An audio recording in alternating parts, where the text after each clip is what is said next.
যে সকল বোন দিনদার ছেলে বিয়ে করতে চান তাদের জন্য কথাগুলো। বিয়ের আগে কীভাবে দিনদার স্বামী বাছাই করবেন জেনে নিন। প্রথমে দেখবেন পাত্রের মুখমণ্ডল, তিনি কি আসলে পুরুষ নাকি সীমিত আকারে মহিলা। মুখে কি সুন্নতি দাড়ি আছে নাকি মডেলিং দাড়ি নাকি ক্লিন শেভ। তারপর দেখবেন পরিধানের পোশাক প্যান্ট অথবা পায়জামার টাকনুর উপরে পড়েছে নাকি নারীদের মতো টাকনুর নিচে পড়ে তাদের মতো পর্দা করতেছে।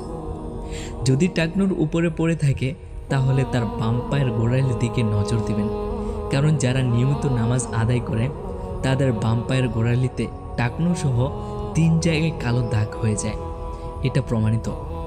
অথবা নামাজের কথা এইভাবে জিজ্ঞেস করতে পারেন, প্রতিদিন সকালে কয়টার সময় ঘুম থেকে ওঠেন। নামাজি হলে ভোরে ঘুম থেকে উঠবে। আশা করা যায় যে নিয়মিত ফজরের নামাজ পড়ে সে 5 ওয়াক্ত নামাজ পড়ে।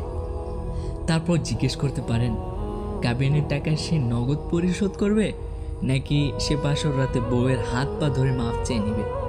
আমাদের নবী হজরত মুহাম্মদ সাল্লাল্লাহু আলাইহি ওয়াসাল্লাম দেনমোহর পরিশোধ ছাড়া একটি বিবাহ দেননি। দেনমোহর পরিশোধ করা ফরজ। প্রথম দেখায় এই সকল দিকে বিবেচনা করে আপনি বুঝতে পারবেন সে কতটুকু দিনদার।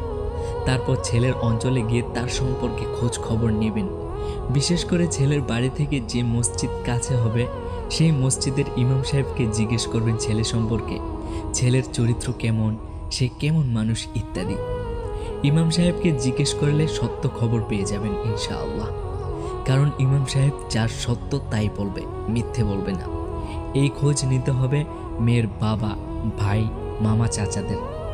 অভিভাবকদের কাছে অনুরোধ, শুধু টাকা দেখে মেয়ে বিয়ে দিবেন না, দেখবেন ছেলেটার আচার ব্যবহার কেমন। বর্তমান যুগে ভাত কাপড়ের অভাবে কেউ মারা যায় না, শুধু মারা যায় মানুষ নামের কিছু অমানুষের অত্যাচারে।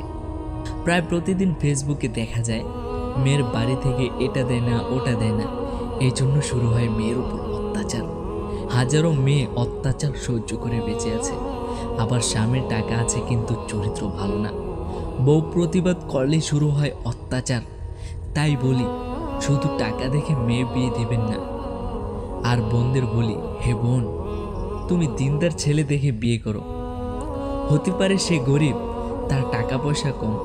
জেনে রাখো হে বোন, টাকা পয়সা মানুষকে সুখে রাখতে পারে না।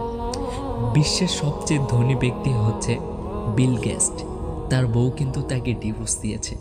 বিয়েটা যদি হয়ে যায় একটা দুশ্চরিত্র ছেলের সাথে তাহলে তুমি শেষ। তাই বোনদের বলছি, দিনদার ছেলে দেখে বিয়ে করো, সংসার সুখের হবে ইনশাআল্লাহ।